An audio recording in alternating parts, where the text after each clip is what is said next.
तो guys welcome to daily football madness और Barca की न्यूज़ के ऊपर डिस्कशन करेंगे। इसके अलावा जो है वो रियल मैड्रिड की परफॉर्मेंस के ऊपर डिस्कशन करेंगे अगेंस्ट आरबी लाइप्जिग। तो लेकिन सबसे पहले जो है वो हम बारसा की न्यूज़ से जो है वो स्टार्ट करते हैं। अ, आप बहुत ज़्यादा न्यूज़ देख रहे होंगे आजकल और न्यूज़ रोज़ चलती रहती है। आर्टेटा टू बार्सिलोना और एज़ पर रिपोर्ट्स बार्सिलोना ने अप्रोच किया है आर्टेटा को for a job eight FC Barcelona. देखिए न्यूज़ तो आती रहेगी, हमारा काम है उसके ऊपर रिएक्ट करना, मेरा काम है अपना ओपिनियन दे देना, ठीक है? बाकी तो ये चलती रहेगी, आपके सामने ही है, डिज़र्बी के साथ चल रही है, फिर हांसी फ्लिक के साथ, फिर लुइस एनरिके के साथ भी चल रही थी और as per reports Luis Enrique को अगर बार्सा अप्रोच करे भी, डेको चाहते हैं, लपोर्टा चाहते हैं, it makes sense because locho Enrique को पता है उन्होंने काम कर चुके हुए हैं, उनको पता है कि स्पेन के अंदर किस तरह क्या प्रेशर होता है, बार्सिलोना का क्या प्रेशर होता है और उन्होंने जीता हुआ सब कुछ। तो आई वुड से कि it makes sense from Barcelona perspective के बार्सा जाए लूचो एनरिके के लिए, लेकिन एज पर रिपोर्ट्स अगर बार्सा जाएगी भी तो लूचो एनरिके रिजेक्ट कर देंगे।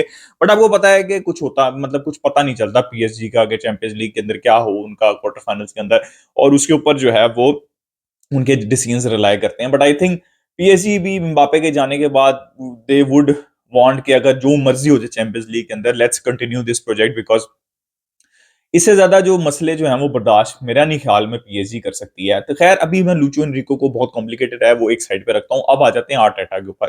To be very honest Arteta to Barcelona is also equally complicated.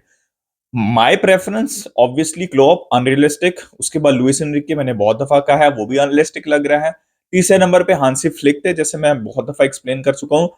Arteta मेरी देखें don't get me wrong, Arsenal is playing beautiful football right, बहुत अच्छी फुटबॉल खेल रहे हैं और आर्टेटा आर्टेटा ने एक चीज तो मेक श्योर की है कि वो टाइटल के लिए compete करते रहे। ठीक है, हो सकता है इस सीजन जीत जाए, पिछले सीजन भी बहुत अच्छा चांस था, लेकिन अब रेगुलरली चैंपियंस लीग के अंदर वो उनको लेके आ रहे हैं, ये भी एक बहुत अच्छी बात है बिकॉज बहुत अच्छे तक आर्सेनल जो है इस चीज के ऊपर स्ट्रगल कर रही थी। यंग प्लेयर्स के साथ उनका काम बहुत अच्छा है, ऑन द पिच बहुत अच्छी फुटबॉल खेलते हैं। बट यार आर्टेटा ने भी तो कुछ नहीं ना जीता, प्रीमियर लीग और चैंपियंस लीग नहीं जीती उन्होंने भी। ठीक है, तो अगर आपने आर्टेटा को ही लेके आना है तो फिर आप मतलब मैं just I am just saying because मुझे पता है चावी नहीं रुक रहा। आप कहेंगे चावी रुक ही नहीं रहा है तो हम क्या करें?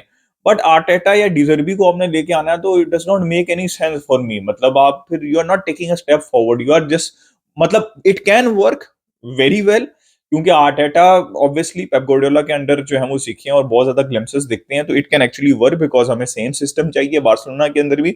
बट आर्टेटा को भी फाइनेंशियल सपोर्ट बहुत ज़्यादा मिली है, ठीक है? और अभी तक इसी मतलब अच्छी खासी उनको सपोर्ट मिली है, लेकिन वो प्रीमियर लीग नहीं जीत पाए। चैंपियंस लीग तो मैं अभी डिस्कशन ही नहीं कर रहा, ठीक है? तो ये आई वुड स्टिल से कि Hansi Flick is the best option, but obviously ये न्यूज़ जो है वो चलती रहेगी। मैं ये नहीं कह रहा कि Arteta is a bad option, but Arteta is a risky more risky option. Risky option तो हर कोई है, जो मर्ज़ी आप डिस्कस कर लें, हांसी फ्लिक भी रिस्की ऑप्शन ही है, ठीक है? May be it does not work right, Bayern और बार्सा में बहुत ज़्यादा फ़र्क है। तो लेट्स वेट एंड सी कि क्या होता है, बट ये मेरा ओपिनियन और मुझे आर्टेटा वैसे भी कॉम्प्लिकेटेड बिकॉज़ अच्छा खासा प्रोजेक्ट चल रहा है और अभी प्रोजेक्ट का आउटकम तो निकली नहीं कोई भाई। या तो वो प्रीमियर लीग जीत जाए इस सीजन तो फिर चलें, मुझे समझ भी लगती है। लेकिन अगर वो कुछ भी नहीं जीत रहे अभी, ठीक है, कप्स की मैं बात नहीं करता। देखिए मेन चीज़ प्रीमियर लीग और चैंपियंस लीग ही है, ठीक है? लीग होती है और चैंपियंस लीग होती है। तो अभी तक उनका प्रोजेक्ट चल रहा है, वो तो मुझे नहीं लगता कि वो छोड़ के आएँगे। तो मुझे ये न्यूज़ के अंदर उतना ज़्यादा वो नहीं लगती, ऑथेंटिसिटी नहीं लगती। ऑथेंटिक हो लेकिन मुझे लगता नहीं है कि ऐसा होने वाला है। तो गाइस ये तो हमने मैनेजर के ऊपर बात कर ली। अब आ जाते हैं दूसरी न्यूज़ के ऊपर, प्लेयर्स की न्यूज़ के ऊपर। सबसे पहले जो है वो हम जाते हैं अपनी डिफेंस से फॉरवर्ड। देखें कुबारसी की न्यूज़ आ रही है, कुबारसी को लिफुएंते जो हैं वो कॉल अप कर रहे हैं स्पेन के लिए। भाई ये मेरे हाथ जुड़े हुए हैं, बस कर दो भाई। एक प्लेयर थोड़ा बहुत खेलता नहीं है, उसको स्पेन में भी उठा लेते हो। भाई थोड़ा-सा उसको डेवलप तो होने दो यार। पता नहीं क्या है भाई बार्सा के साथ, इसलिए ऐसा होता है कि वो बार्सा यंग प्लेयर्स प्रोड्यूस करती है अपनी अकेडमी के और स्पेन जो सोचती है कि भाई हम भी इनको फॉरेन यूटिलाइज करना शुरू हो जाए। भाई आई एम देखें I am all in for playing for your national team, लेकिन एक प्रोसेस होना चाहिए। प्रोसेस ये है कि भाई एक बंदा डेवलप तो हो, एक साल वो मैच्योर तो हो जाए और उसके बाद आप उसको कॉल अप करो जो मर्जी करो, लेकिन तब भी उसको आप उनकी जो है वो मेंटेन करो। बिकॉज देख लें अब पेड्री का जो हाल हो रहा है, पेड्री का हाल इसी वजह से हुआ है, आपके सामने है पेड्री का हाल। वो जो आपने 78 मैचेस उसको खिलाए थे 2021 के ईयर में, उसकी वजह से उसके बाद से he is never the same right. तो आप मत करें ये बार-बार। अब लमीन यमाल के साथ भी आपने यही किया, ठीक है? और अब आप मुझे लग रहा है कुबारसी के साथ भी उस डायरेक्शन में जा रहे हैं। खैर न्यूज़ ये है कि पेड्री का वो रिलैप्स नहीं हुआ है एज़ पर रिपोर्ट्स और वो अल क्लासिको तक अवेलेबल हो जाएँगे। तो ये एक अच्छी न्यूज़ है और मेरे ख्याल में यार बार्सा फैंस थोड़े ज़्यादा जज़्बाती हो गए और ये बहुत ज़्यादा फ़ज़ूल बात है कि एक प्लेयर इंजर्ड होता है ना और उसने पिछले सीज़न आपको अच्छा करके भी दिया हो या फिर उसकी फ़ॉर्म भी ना लगी हो। And then we start calling कि भाई इसको बेच दो। उसी टाइम हम कॉल करने लग जाते हैं कि भाई इसको बेच दो, ठीक है? तो थोड़ी-सी पेशेंस होनी चाहिए। उसके बाद एनालिसिस होना चाहिए और उसके बाद जो है वो आप कह सकते हैं। But good news is Pedri will be back earlier then expected. तो ये अच्छी बात है और वो रिलैप्स नहीं है। एज़ पर रिपोर्ट्स जो पुरानी इंजरी का रिलैप्स नहीं है, तो which is also a very good news, ठीक है? लमीन यमाल की आ रही थी कि वो 2 मैचेस जो हैं वो पिछले इश्यूज के साथ खेल रहे हैं, अपने नी इश्यूज के साथ खेल रहे हैं, but he is fine and he will be available for the next match also. तो ये तो हमने इंजरी से रिलेटेड बात कर ली है। अब अराहो की न्यूज आ रही थी थोड़ी बहुत कि अराहो जो है there are doubts within FC Barcelona के जो है वो अराहो को लेके डाउट्स हैं। ये रैकवन ने रिपोर्ट किया था जो कि बहुत ही अजीब सी बात है, पता नहीं इनको क्या क्या रिपोर्ट करते रहते हैं, मुझे समझ से बाहर है। उसके बाद लेकिन खैर लपोटा ने कह दिया कि I will give him life time contract, which is true. मतलब आप यू कैन नॉट सेल अराहो भाई, is the captain, he is the that.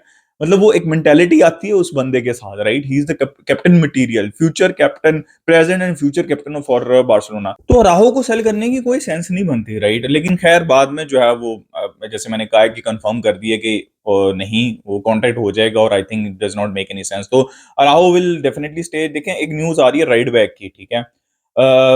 Right back की नहीं, ये न्यूज आ रही है कि Julian Araujo will come back, ठीक है? व्हिच मेक सेंस बिकॉज़ उनका बहुत अच्छा सीजन जा रहा है और डेस्ट को जो कि अच्छा कर रहे हैं अपने लोन स्पेल के ऊपर भी, वहां पे 10 मिलियन। तो I think it make sense कि आप डेस्ट को 10 मिलियन में बेच दें, जूलियन अराहो को लें, आपको पैसे भी मिल जाएंगे और आपको एक मतलब एक प्लेयर जिसको ला लीगा में ऑलरेडी एक्सपीरियंस हो गया वो भी वापस आ जाएगा। आई थिंक राइट बैक के ऊपर ये डिसीजन अच्छा है। लेफ्ट बैक के ऊपर डिसीजन ये है कि बाल्डे के साथ कंटिन्यू करें और बाल्डे के पीछे मत पड़ दें, उसको भी थोड़ा सा टाइम दें, रेस्ट चाहिए उसको भी, ठीक है? और थोड़ा सा वो थॉट प्रोसेस क्लियर करने के लिए तो आप कंसेलो को परमानेंट करें, तो आपकी ये बैकलाइन सॉर्ट हो जाएगी। फिर आप पाओ कुबार्सी की डेवलपमेंट के ऊपर देख सकते हैं, जैसे न्यूको मार्टिनेज की न्यूज आ रही है।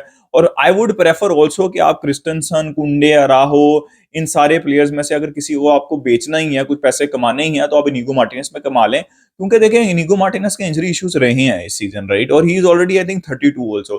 तो अगर आपने किसी को बेचना है थोड़े बहुत पैसे कमाने के लिए, तो आप इनिगो मार्टिनेज को बेच सकते हैं, क्योंकि एज पर रिपोर्ट्स ये भी आ रहा है कि उसकी शायद उसको रजिस्टर करना भी मुश्किल हो जाए, but I don't know how because ये मेरी मेरी समझ से बाहर है। खैर ये फाइनेंशियल साइंस के ऊपर हम डिस्कशन नहीं करते, but I would it would make sense कि आप डेस्ट के ऊपर पैसा कमा लें थोड़ा सा और इनिगो मार्टिनेज के ऊपर कमा लें और आप कंसालो को परमानेंट कर लें। अब देखिए मिडफील्ड के अंदर एलेक्स गार्सिया की न्यूज आ रही है और आई थिंक वो बारसा का टारगेट रहेंगे समर तक, बिकॉज एक चीप ऑप्शन है, 14-15 मिलियन के अंदर जो है वो बारसा ये साइनिंग कर सकती है। तो आई थिंक बारसा उसके ऊपर टैब्स रखेगी, बिकॉज अगर कुछ नहीं होता तो इट वुड मेक सेंस कि आप फ्रैंकी के साथ आप एक 10-15 मिलियन का एलेक्स गार्सिया को आप उठा लें, जो कि एक सस्ती ऑप्शन है। जैसे मैंने और भी बहुत सी चीजों को आपको बताया कि आपको सस्ती ऑप्शन के ऊपर जाना पड़ेगा, बिकॉज मुझे नहीं लगता कि बारसा की फाइनेंशियल सिचुएशन उनको अलाउ करेगी, अनलेस और अनटिल के बारसा बहुत ही मतलब बहुत ही बड़ी 2-3 सेल्स कर दे और उसके बाद आप एक डीएम लेके आए।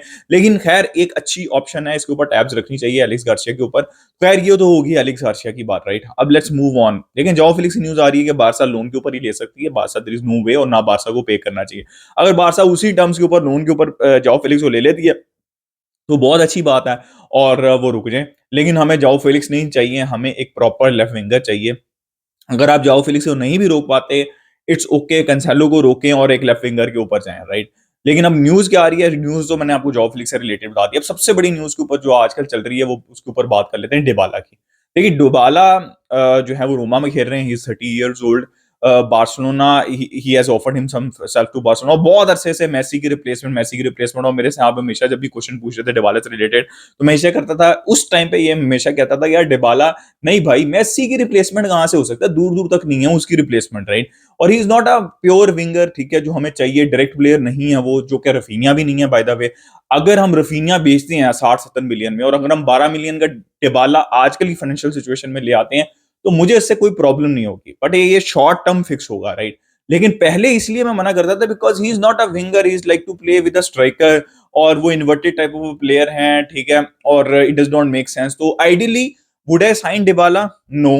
बट इस फाइनेंशियल सिचुएशन में क्या अगर हम रफीनिया पे पैसा कमा के डिबाला को ले आए, जो कि मोरलेस थोड़ी बहुत उतनी आउटपुट दे दें, and we have lamin Yamal, तो I would not be against it, right? Because मतलब आपने फाइनेंशियल सिचुएशन को भी तो जो है वो कंसिडर करना है। सो गाइज ये मेरा ओपिनियन है डिबाला के ऊपर कि 12 मिलियन के अंदर it is not a bad option अगर आप रफीनिया को सेल करते हैं। तो ये सबसे ज़्यादा ज़रूरी चीज़ है कि अगर आप रफीनिया को सेल करते हैं। सो गाइस ये मेरा ओवरऑल ओपिनियन था जो भी न्यूज़ चल रही थी बार्सा से रिलेटेड। अब आ जाते हैं विनीशियस। भाई Vinicius is a top player but he is a pain in the S. भाई क्या कर रहा है यार वो बंदा? देखिए मैं मुझे ऐसा लगता है कि भाई ये जो रंग की वज़ह से ना उसको हेट ना रंग की वज़ह से इतना नहीं मिलता था कि रेसिज़्म तो होना ही नहीं चाहिए। उससे मैं बिल्कुल अगेंस्ट हूँ और मैंने पिछली वीडियो में भी अपने कहा था। लेकिन अगर ये गोरा भी होता ना और इस तरह की हरकतें करता, इसको बहुत हेट मिल रहा था। हर स्टेडियम में भाई इसको हेट मिलता है, ठीक है? और इवन बीच में आपको पता है पिछले सीज़न ये भी आए थे कि even players and managers are also telling him कि भाई थोड़ा-सा गेम पे फोकस करो, इन चीज़ों हरकतों पे फोकस ना करो। He is a brilliant player मतलब 27 गेम्स के अंदर लास्ट 27 गेम्स में 27 गोल असिस्ट हैं इस बंदे के। और जब भी स्टेक्स हाई होती हैं, चाहे वेलेंसिया हो, आरबी लाइप्जिग हो, he comes up with a goal, which is brilliant यार। मतलब I really really like him as a player, उसकी मूवमेंट, उसकी फिनिशिंग, वो आहिस्ता-आहिस्ता क्या ऑलरेडी एक कंप्लीट प्लेयर बन चुका हुआ है रियल मैड्रिड के लिए। लेकिन रियल मैड्रिड वर मतलब एंड विनीशियस के ऊपर ही एस्केप्ड रेड कार्ड। मतलब भाई क्यों करता है ऊपर से यार, उसको उसने गले से पकड़ के धक्का दिया, सारी दुनिया ने देखा और ऊपर से आगे से रेफरी ने जब येलो कार्ड रेड कार्ड नहीं येलो कार्ड दिया तो कह रहा है भाई मैंने क्या किया है भाई, मेरे मुझे क्यों दे रहे हो? मतलब इरिटेट करता है बंदा बट प्लेयर अच्छा है, ठीक है। रियल मैड्रिड ने मिडफील्डर्स भर दिए और it was not working at all, right? I think सारे प्लेयर्स ने, मैनेजर ने एक्सेप्ट किया इट वाज मतलब to be very honest Real Madrid are lucky कि वो दो लेग्स के ऊपर, but they maintain their own right defensively. और तो आई थिंक वही बात है, बुरा खेल के भी दे एडवांस्ड और अब वो रीग्रुप कर सकते हैं। This is what you want. कभी कभार आपका नहीं जाते अच्छे गेम तो आपने मैच निकालना है और किसी तरह नेक्स्ट में जाके रीग्रुप होना है। अब रीग्रुप हो सकते हैं वो बिकॉज नेक्स्ट गेम के अंदर क्वार्टर फाइनल्स के अंदर एज पर रिपोर्ट्स टीबो कोर्टवा और Militão will be back, right? They can regroup, right? अभी उनके इश्यूज भी चल रहे हैं इंजरी से रिलेटेड। बट भाई लाइप्जिग के बाद बहुत ज्यादा चांसेस थे। शुरू के 10 मिनट में वो गोल स्कोर करते थे। फर्स्ट हाफ में वो 3 अपॉर्चुनिटीज थी, चावी सिमंस के पास अपॉर्चुनिटी थी, फिर एंड के ऊपर डोनी ओल्मो ने पोस्ट हिट कर दी, तो बहुत अपॉर्चुनिटीज थी। अगर आप मेरे से पूछो over the two legs definitely RB Leipzig was a better team, but at the end 2-1 Real Madrid जीत गई, वो क्वार्टर फाइनल्स में है and that's the bottom line and then they can regroup. और ऑब्वियसली जैसे जैसे वो डीप जाते हैं वो इंप्रूव करते जाते हैं, but overall it was not a good performance at all. और बट बहुत अच्छा गोल यार वो, मतलब यही तो रियल मैड्रिड खासियत है, उनको काउंटर पे मौका मिला, बिलिंगम और विनीशियस की मूवमेंट और वो finish and that's it.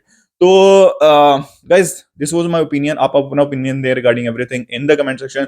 Like कर दिया, सब्सक्राइब कर दिया। मिलती है नेक्स्ट वीडियो में।